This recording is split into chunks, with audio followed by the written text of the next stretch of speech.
Então, na aula 3, meus caros, veremos o período da história coreana que vai remeter ao final do século IX, especificamente na decadência e queda do reino de Silla, aquele reino, que o período tardio, não aquele de Silla recuado mais na antiguidade, conseguiu praticamente unificar toda a península coreana.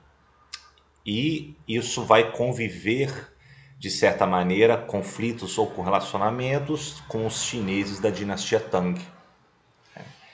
E haverá queda, não somente da dinastia Tang, dos chineses, como também a desagregação do reino de Silla, no século IX.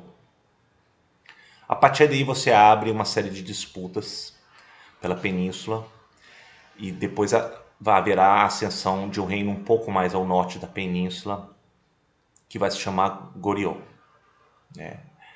E Goryeo vai estender sua dominação boa parte da península coreana, também ao norte. Haverá embates, inclusive, com povos além da península, como os Khitans. E depois vai sobreviver de outras maneiras, até mesmo se defrontar com outros invasores das estepes asiáticas, que serão os mongóis no século XIII. Antes disso, Goryeo também vai enfrentar uma série de contestações internas. Lideranças militares vão tomar efetivo controle do reino de Goryeo no século XII, e no século XIII haverá então a entrada dos mongóis e eventualmente os mongóis tomam inclusive o trono imperial chinês. Fundam a dinastia Yuan e sob Kublai Khan, o famoso Kublai Khan, ele torna o reino de Goryeo uma espécie de vassalo. Então é isso em suma que veremos na aula de hoje. Bom, eu trouxe aqui apenas uma figura para ilustrar. Isso é claro, uma pintura da época mostrando a influência e o florescimento do budismo mahayano. Então, os traços denotam isso, traços sinicizados, e retratando provavelmente uma entidade iluminada do budismo mahayano, provavelmente aí Avalokiteshvara, o Bodhisattva feminino da compaixão, muito popular na China, no Tibete, e isso também vai encontrar eco na Península Coreana, entre os séculos X e XIII.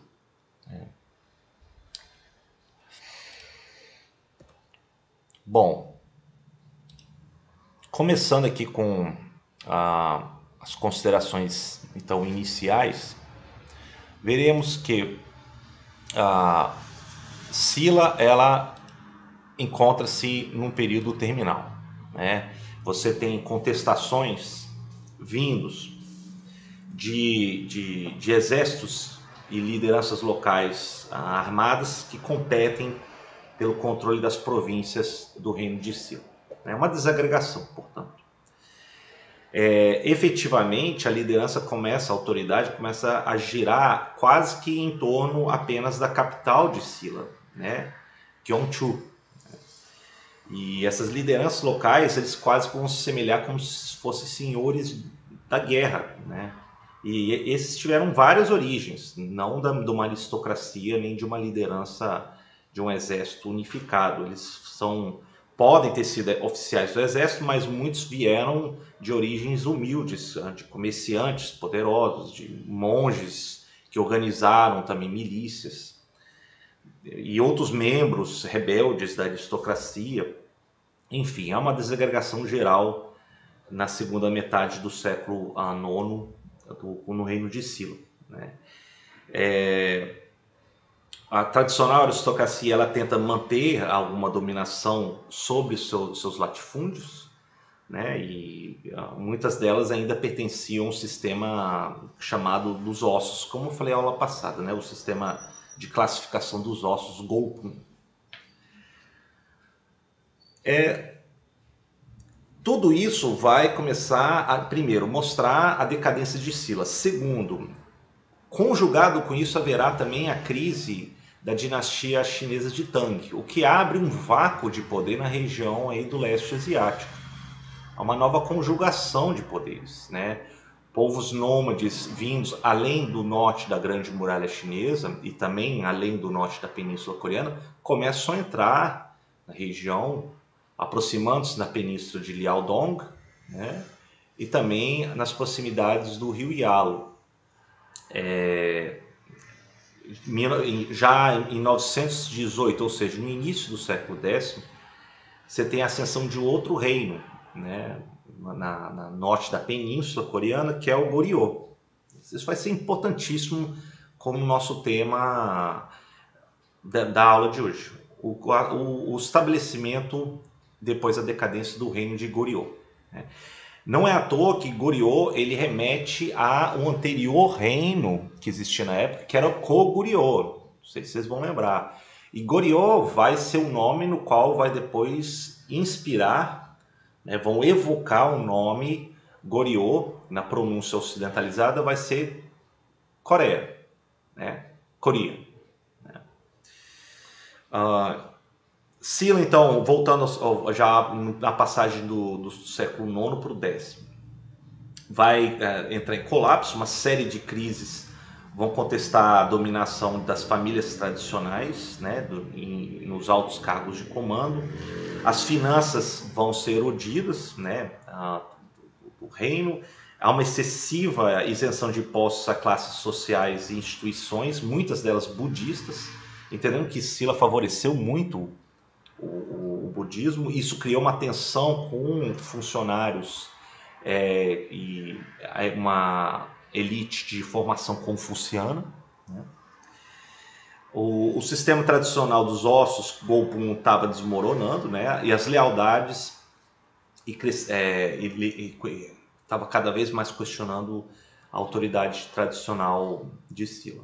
Então, nesse contexto de crise, aparecem figuras de destaque militar e também depois político, né? Um deles vai ser o que está aqui à esquerda, que vai ser o Gung-ye, né? Outro vai ser o Gyeonghon, que não está aí, né? Vão se tornar proeminentes senhores da guerra no período aí, no final do século X. Huon era um oficial militar de excelente senso de estratégia e comando. Ele vai comandar seus homens na região sudoeste do coreano, a antiga Baekje, né, o reino Baekje. E Kung-ye, aí retratado à esquerda, ele vai ser também líder de bandidos, de milícias nas regiões centrais, né, que antes pertencia ao antigo reino de Koguryo. Então, Kung-ye, ele vai, visando consolidar a sua autoridade e as lealdades locais, ele reúne as suas conquistas e vai começar a se tornar rei da região central e meridional da Península Coreana. Ainda não como um rei de uma dinastia estabelecida, né? Então, Kung-ye, ele vai inaugurar o período que vai ser, inclusive, chamado o período do Baekje tardio ou Koguryo tardio. Então, haverá aí, na verdade, na virada para o século X, você tem quase que o período de 3 reinos tardios na Península Coreana. Você tem Koguryo, Baekje, né, e Goryeo. Esses 3 reinos depois... desculpa, só corrigindo aqui. Houve três reinos tardios, esse período de 892 a 936, que foi Baekje, Koguryo e Sila. Tá? Foram esses 3. E esses 3 reinos eles vão depois sofrer uma série de modificações com a ação de um outro oficial que era leal a Kung-ye, que é o Wangon. E o Wangon, ele vai reunir todos esses 3, ele vai submeter todos esses 3 reinos, eventualmente dando um golpe, depondo Gung-ye, né, e funda uma nova dinastia em 918, que é a dinastia de Goryeo, né? Ou Goryeo. E ele vai escolher como capital a atual cidade de Kaesong, né? Mas na época era chamado de Gaegyeong. E o nome da dinastia é reveladora, né? Na verdade, era como eu disse, uma abreviação de Goryeo. Então, o Wongeon, ele na verdade ele vai depois reconstruir a cidade de Pyongyang, que era a antiga capital de Goryeo, né? Que tinha sido abandonado por Silla.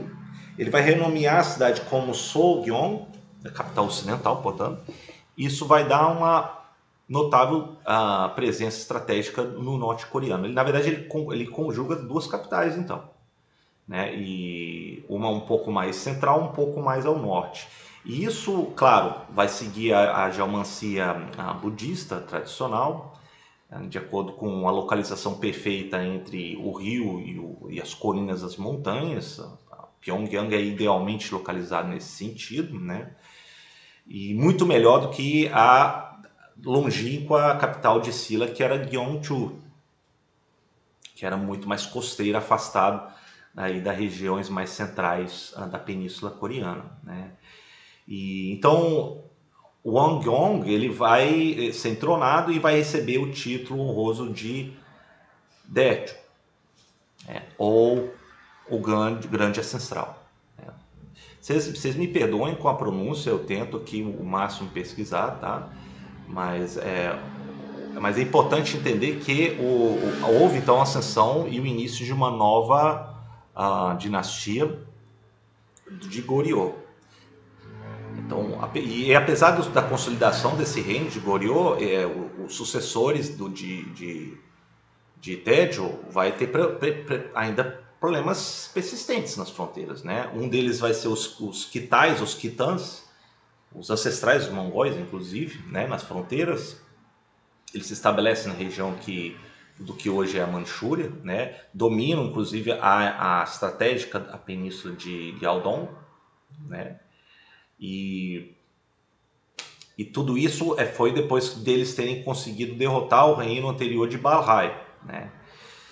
O momento derradeiro veio em 926, o reino dos Khitans ele ataca Balhae e põe fim a esse reino. O que é interessante porque muitos de Balhae vão para Goryeo e pedem aí a serem incorporados e proteção do novo reino coreano, né?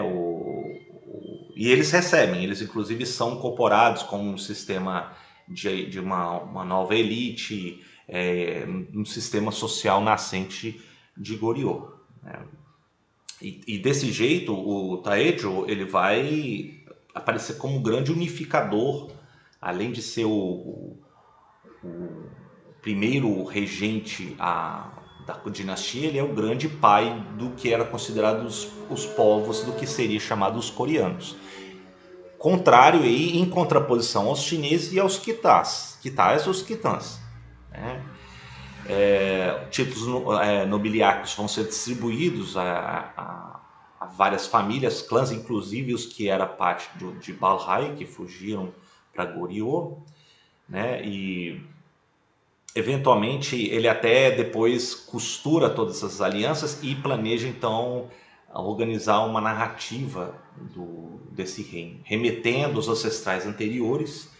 E nisso então é organizado um grande trabalho épico que depois vai ser o Samguk Sagi, né? Eu não sei se eu tenho aqui, não tenho nenhuma foto. Eu acho que na aula anterior tinha um retrato do Samguk Sagi. E talvez o maior legado de Daejeon seja as 10 injunções. O Shipunyo, na verdade as 10 injunções atribui-se que foram compilados no final do seu reinado. Hoje há muita discussão se houve mesmo, foram elaboradas essas injunções, né, essas prescrições de ordenamento, se realmente ou se foi uma farsa. O fato é que ele revela muito do que foi o ordenamento geral do reino de Goryeo, né? Dizem que foi respeitando os ensinamentos de um monge budista da época, Toson. E o que fala esses novos ordenamentos, né? Primeiro, ele tentou ordenar, claro, burocraticamente, politicamente, juridicamente, o reino, né? Claro, privilegiando questões aí budistas, né? Das 10 injunções, 5 se referem a como o regente deve governar o Estado, né? Claro, com clara inspiração também dos chineses, né? Com como os chineses já tinham organizado o seu reino. Na quarta injunção, há inclusive uma admiração pela cultura de Tang, né? Mas sempre se preocupando em buscar uma singularidade coreana. Então, talvez isso seja um dos elementos mais centrais desse período. Como é que os coreanos buscam inspiração no sistema chinês, mas ao mesmo tempo entendendo que existem singularidades, né?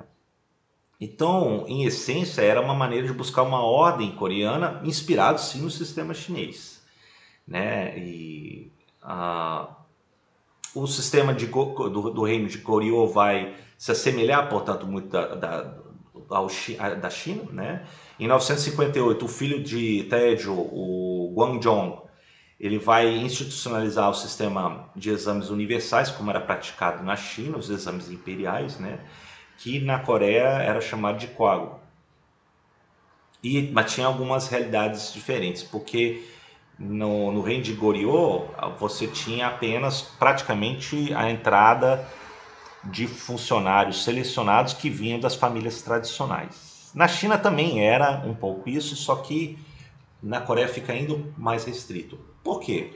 Porque era questões também do alto custo dos estudos, né? O ócio necessário para os estudos, a alfabetização, o sistema de escritas, o acesso aos clássicos para esses estudos e por assim vai. Então você garante praticamente uma casta de funcionários confucianos pelos esses exames, né? E essas elites, inclusive, eram chamadas de Haienmi, né? E Guangzhou, inclusive, ele vai depois enfrentar algumas outras tentativas de reforma, né? Ele queria o fortalecimento do Estado, e ele até consegue-se isso, né? Há, inclusive, confisco de escravos que eram pertencentes a famílias aristocráticas para servir o poderio central. Isso foi aprovado em 956. Depois ele vai combater as ameaças dos quitãs além das fronteiras do norte e também a substituição de autoridades locais, antes baseados em famílias aristocráticas, por funcionários aprovados nesses exames imperiais.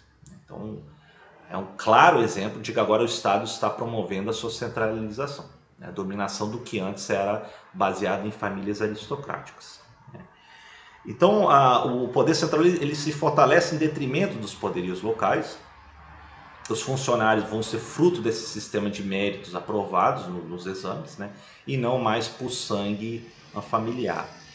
E no aspecto militar, Goryeo vai fortalecer-se com os homens recrutados por todo o território, né? Muitos deles ex-escravos que pertenciam às famílias aristocráticas locais, né? Então você tem um duplo aspecto aí, a ascensão de funcionários que deviam a sua lealdade para o reino centralizado de Goryeo, né? Funcionários civis que fossem aprovados nos exames, né, imperiais, e aqueles de cunho militar, que ascendiam a hierarquia militar e se tornavam aí também lideranças militares no reino de Goryeo. Então esse sistema dual, que na verdade vai ser chamado de Yangban, vai produzir depois uma elite, né, que vai dominar a sociedade coreana nos séculos posteriores. Então é assim que surge o sistema Yangban, né, nesse contexto aí em consideração. Então, eu tô até já adiantei isso aqui, da institucionalização do sistema de exames baseados na China, né? Claro que você tinha aí a referência, o privilégio dos Haein, né? O sistema de Yangbang vai começar a se consolidar no reino coreano, né? E acredito que também você tinha ah, limites para essa tendência centralizadora da autoridade do rei, né? Então, em 983 houve uma outra ordenação aprovada de que haveria contenções às tendências centralizadoras do soberano, né? E as questões vitais do Estado, por exemplo, deveria ser aprovado por um conselho de altos ministros. Então é muito interessante, porque não é uma excessiva centralidade na figura do rei, mas você deve também ter um contexto aí de um alto conselho de Estado para efetivamente participar das decisões mais cruciais de cunho militar e legislativo, né? Então isso aí foi uma coisa que foi tipicamente também coreana, que diferenciou também dos chineses, né? Então os problemas iniciais de Goryeo vai se dar sobre esses aspectos, né? Haverá depois outros embates. Então, por exemplo, no início do século XII, Goryeo vai ter outros povos da sua fronteira que vão fustigar as suas muralhas defensivas no norte, né? Inclusive comparam-se esse sistema de muralhas ali na região do rio Yalo com até a grande muralha da China, né? No século XII, por exemplo, existiam outros povos que foram os Chujin, né? E os Chujin, ou os Qins, eles vão suceder os Khitans na região da península de Liaotong e todo o norte da China. Inclusive, ele força a dinastia chinesa dos Songs, já na época do século XII, a fugirem mais para o sul. E aí os Songs, inclusive, fundam a sua capital na região de Nanquim atual, que era Tianjin na época, né? Que foi fundada em 1129. Mas as relações de Goryeo e a China, dos Songs, vão se aprofundar, mesmo porque há interesse dos dois de combater esses nômades, os Chujins, né? Os Chujins, inclusive, inauguram uma dinastia no norte e nordeste da China que vai se chamar dos Qins, né? E, bom, além do campo da política dos assuntos bélicos, você também teve florescimento da cultura de Goryeo na época, né? Você tem, por exemplo, haveria a produção de cerâmicas envidraçadas que tinha uma cor que era praticamente uma cor secreta, que era conhecido, muito admirado pelos chineses dos Songs. E isso depois, pela Rota da Seda, chega inclusive nos mercados da Ásia Central e para os árabes, né? Que são tons então semi-transparentes, azulados, esverdeados, que é uma cor chamada Bisek, né? E Bisek vai ser tipo uma cor do martim pescador. É uma cor única, muito valorizado para sua beleza única, né? Valorizado pelas famílias aristocráticas coreanas, chinesas, né? E vendido aí muito comercial entre as cidades portuárias do leste asiático e das rotas terrestres, né? Bom, a sociedade como um todo, então, vai se assentar nesses termos, né? O Estado produz, então, uma elite de funcionários, né? Haverá ascensão de algumas famílias privilegiadas que também entram nesse sistema de Yangban, entre eles famílias que ganham um nome ligados à realeza ou aristocracia, como os Qin ou os Pax, né? Eu acho muito interessante porque esses dois nomes, hoje é bastante comum esses sobrenomes, né, na Coreia de hoje. Entendendo que, eu já falei isso em aulas anteriores, que na Coreia você tem, primeiro, como no Japão, entre outros países, você tem primeiro o nome da família e depois o nome de batismo, né? Então, por isso que se vê muitos Kims ou os Paks aí hoje em dia Península Coreana, né? No aspecto religioso, o budismo ele floresce também, né? Ele ganha um endosso do Estado, trouxe até a figura de um Bodhisattva inicialmente, né? O budismo se faz muito presente no privilégio das instituições e o sacerdócio budista, né? Muitas famílias mandam os seus filhos para estudar em mosteiros. Os mosteiros, instituições religiosas, eles têm inclusive isenções de taxação de impostos, de terras, que o Estado de Goryeo promove, né? Os monges geralmente eram os administradores dos templos e mosteiros, né?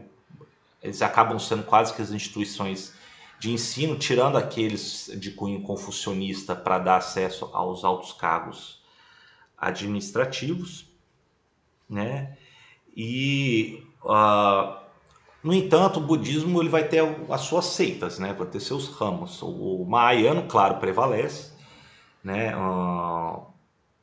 E eventualmente depois, com o andar da história, algumas seitas se rebelam. Elas são mais ligadas a questões mais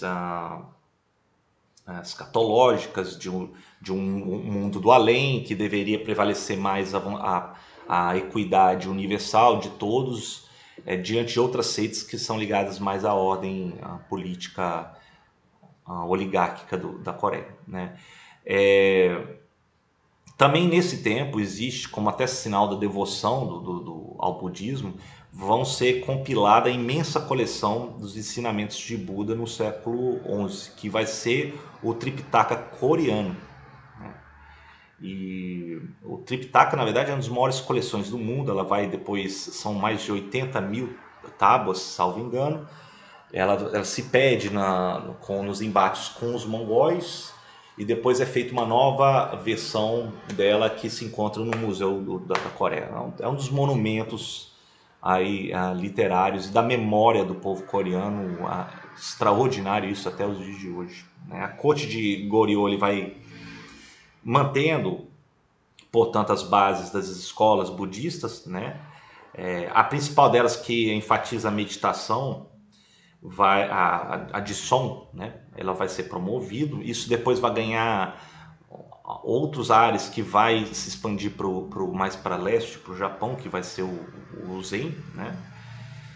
E outro fator vai ser de influência do budismo, vai ser a geomancia, né? Você vê que, por exemplo, a capital ocidental, que de hoje seria Pyongyang, foi toda ordenada segundo os preceitos do budismo, né?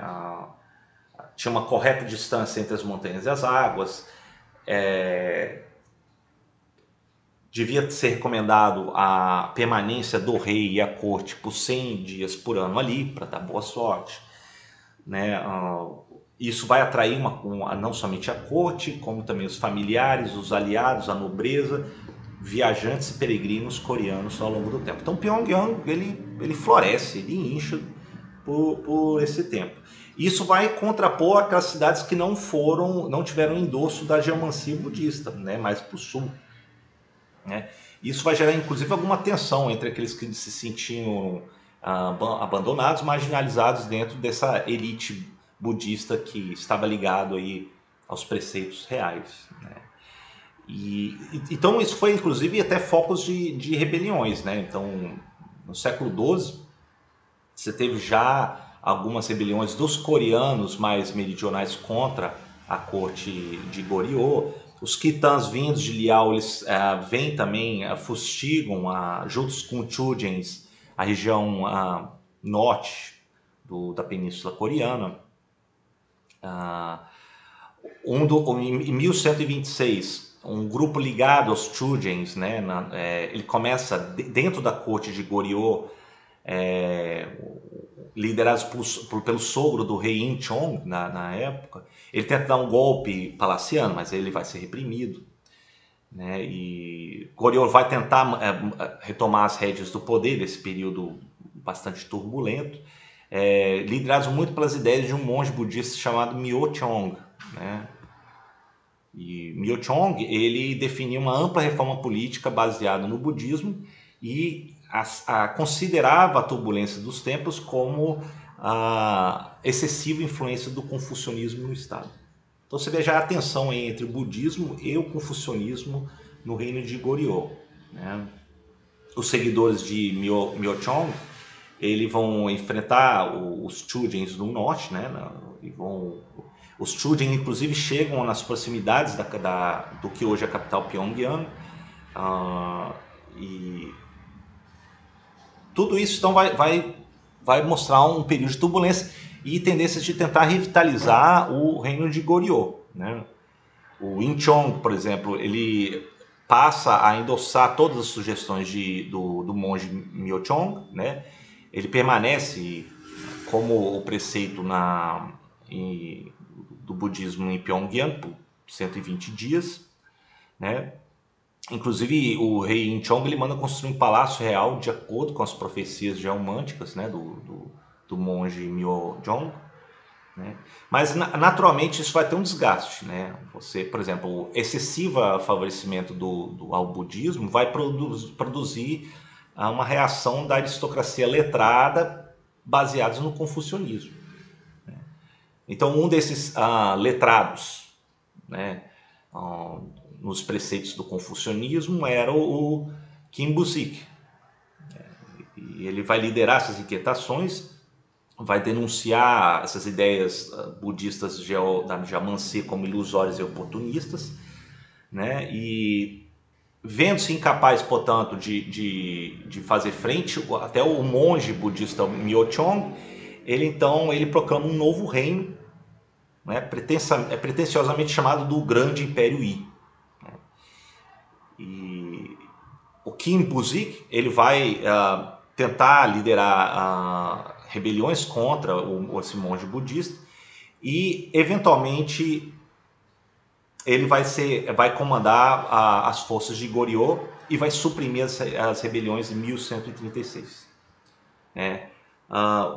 Kim Bu-sik, na verdade, ele vai permanecer como o mais influente membro do Conselho de Altos Ministros de Goryeo, né, até 1142.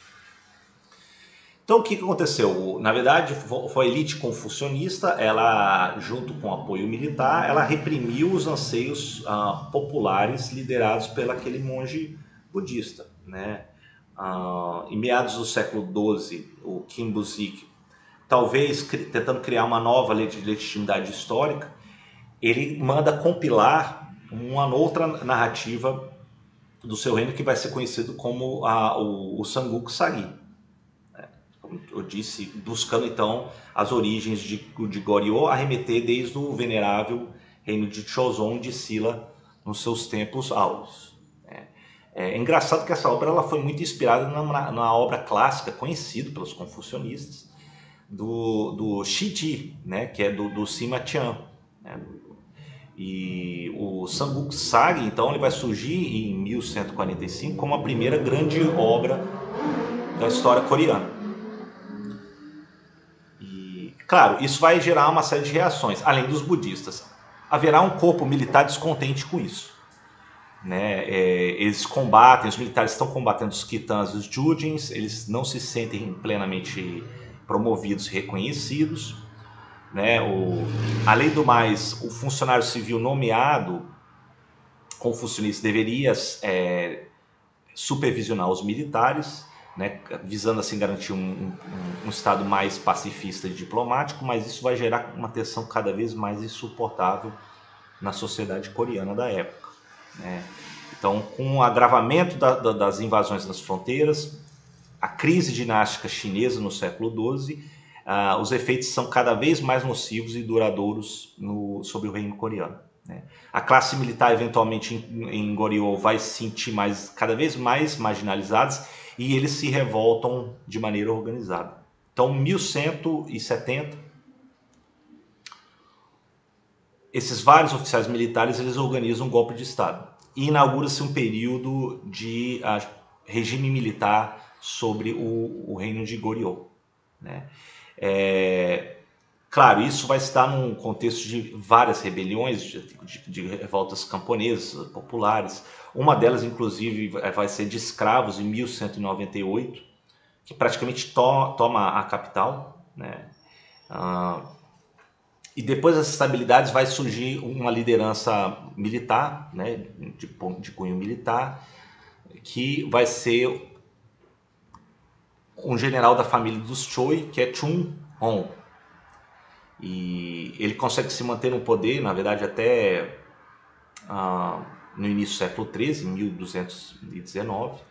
Enfim, essa junta militar, Chung Bang, ele vai assumir a autoridade coreana. Ele vai tentar manter depois as tradições e ligações aristocráticas. Alguns membros letrados confucianos e monges, eles se refugiam no interior, o que é muito interessante, porque eles começam a inaugurar uma tradição de se retirar da vida mundana e buscar abrigos no meio interiorano, né? Para buscar uma ordem cósmica natural e desenvolvimento espiritual. Né? Outros desses rebeldes começam a questionar o sistema político, né? Como Lee Kyu-bo, né? Ele vai inclusive servir como primeiro-ministro do regime militar dos Chois, né? E, enfim, para a virada do século XIII, novas constelações de forças começam a surgir nas fronteiras do reino de Goryeo. Esses vão ser ainda mais devastadores, né? Vindo das estepes asiáticas, né, nas primeiras décadas do século XIII, vem a grande nação, o conjunto de nações que são organizadas na liderança de Temujin, né, que a gente conhece como Gengis Khan. E Gengis Khan, os mongóis, eles vão para cima, por exemplo, dos Chujin, na região de Liaodong, derrotam os Chujins, né?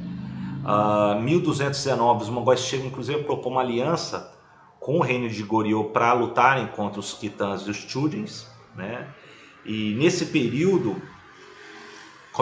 as tensões aumentam entre os coreanos e os mongóis, mesmo porque o enviado de Gengis Khan ele tinha ido cobrar um tributo e ele foi morto pelos coreanos. Então, em 1231, os mongóis eles invadem o reino de Goryeo, tomam a cidade de Gaogyang, que é Pyongyang no norte, né? E Goryeo teve que então reconhecer, derrotados, teve que reconhecer a soberania mongol. Então, Goryeo vira um vassalo dos mongóis a partir de então, né? As invasões dos mongóis eventualmente vão durar a sua dominação por praticamente 40 anos, de 1231 até, na verdade, além do que está escrito em 1270.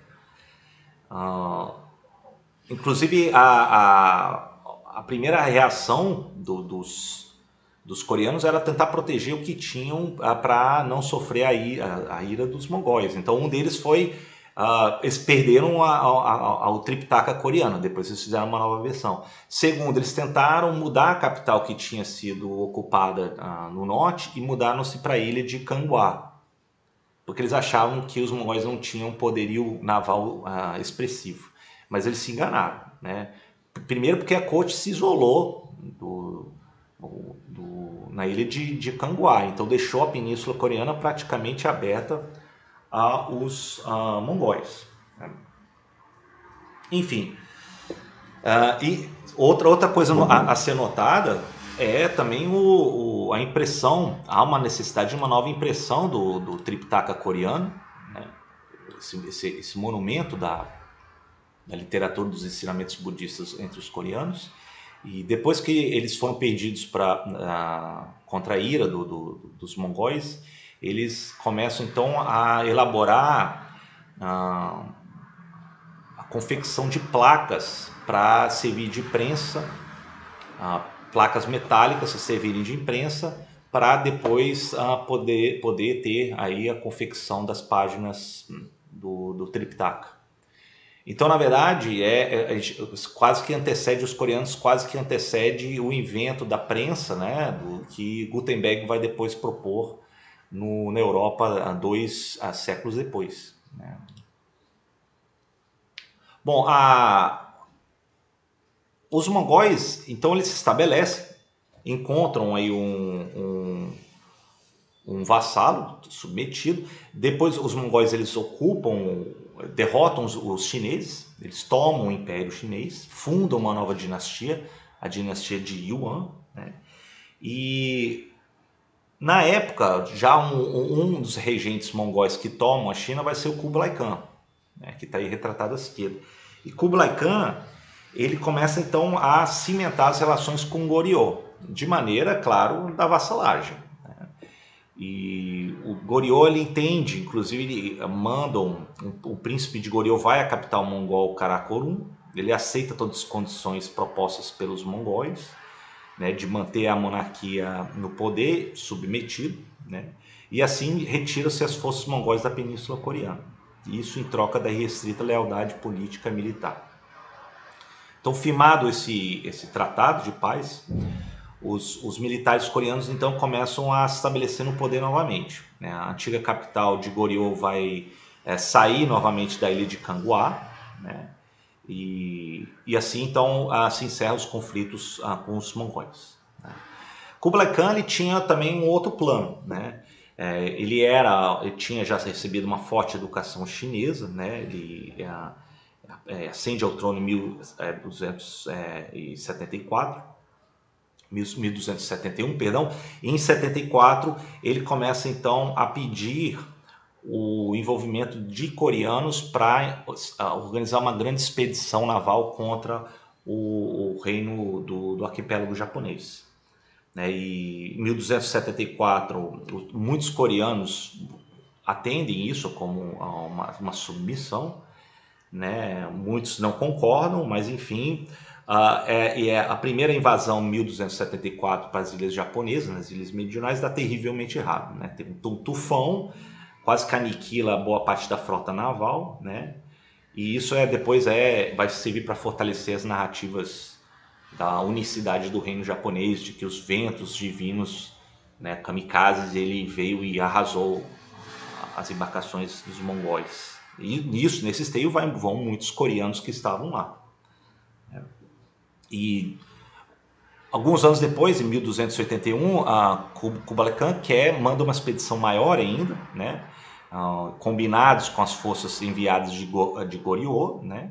E volta-se novamente para o arquipélago japonês. Conta-se que foram mobilizados em torno de 15 mil homens mongóis nessa segunda tentativa e 8 mil coreanos, né? Além de 300 navios de grande porte e mais de 500 menores, né? Então, novamente, as forças da natureza favorecem os japoneses, né? Você tem tufões, ventos fortes que vão ter o efeito sobre os mongóis. E também, inclusive, vai ter também uma epidemia que também vai dificultar também o desembarque das forças mongóis aliados também dos coreanos.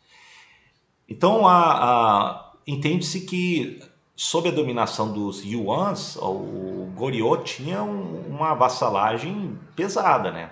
Nesse termo militar. Existia também questões tributárias, tinha uma cota de prata, ouro, ginseng, ervas medicinais, produtos artesanais e até mesmo mulheres entravam nessa cota exigida pela corte mongol chinesa, né? Mesmo porque é um costume aristocrático dos mongóis de ter a poligamia. No reino de Goryeo, né, você teve a ascensão de todos aqueles ligados ou aliados aos mongóis, né? Então eles ascendem como uma elite aí até meio estranha com relação aos restantes dos coreanos, né? É claro que aqueles que tinham ligação por casamentos com os mongóis também ascendiam aí na sociedade de Goryeo do século XIII, né? Os grandes latifúndios começam a ir para as famílias mongóis ou de aliados, privilégios fiscais também eram dados a eles. Então tudo isso começa a fermentar uma ideia de um sentimento nacionalista anti-mongol na sociedade coreana, né, em fins do século XIII. Então é importante a gente reter também essa informação. Bom, na economia e no comércio, a Coreia ela floresce, né, nesse período, né? A dominação política militar está dada, mas com o estabelecimento dos mongóis de uma ordem transasiática que vai vir desde o extremo leste asiático até a Ásia Central e atingir ali as terras muçulmanas no Oriente Médio, ou seja, a Rota da Seda, como vulgarmente se refere, você tem a florescimento do comércio, de troca de produtos, troca de ideias, né, de pessoas que ascendem nessa nova ordem mongólica desse período.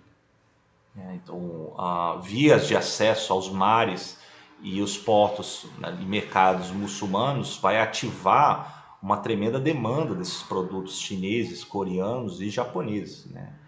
Por exemplo, vindos do ocidente, da região das terras muçulmanas, o algodão ele se espalha na China no século XIII e também chega na Coreia, né, nesse mesmo período.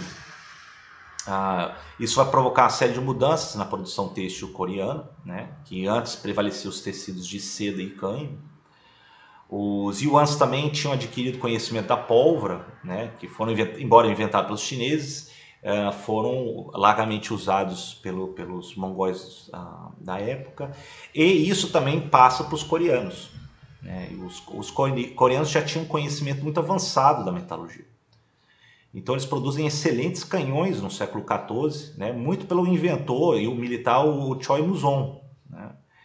E esse novo armamento vai ser crucial depois para os coreanos repelirem os ataques até de piratas japoneses chamados o Wako, né, como, por exemplo, foi ilustrado na Batalha de Jinpo de 1380.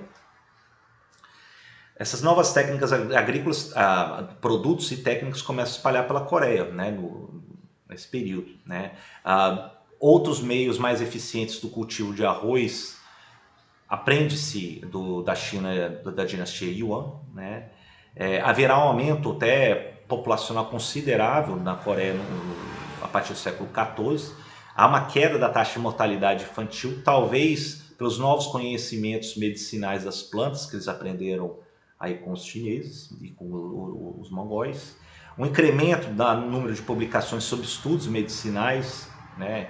Isso vai ser muito corrente entre a elite letrada coreana, né?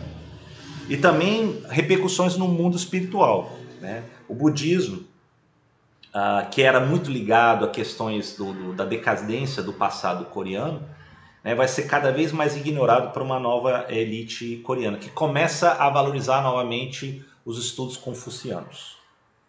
Então há novamente um fortalecimento do confucionismo em detrimento do budismo, que estava associado ao passado decadente da região coreana. Essa retomada confuciana vai muito se basear nos escritos de um estudioso chinês da dinastia Song, né, do século XII, que vai ser o Chu Si. Né? E Chu Si, essa espécie de neoconfucionismo, vai alimentar outras obras e escolas de pensamento, né? Uma delas, na Coreia, vai se dar, por exemplo, os eruditos como Han Hyang e Chae Hyun, que está retratado aí para vocês. Então, o que temos em suma aqui a considerar? Né? Primeiro, o que vimos na aula de hoje vai ser, na verdade, uma ascensão de uma nova conjugação de poderes.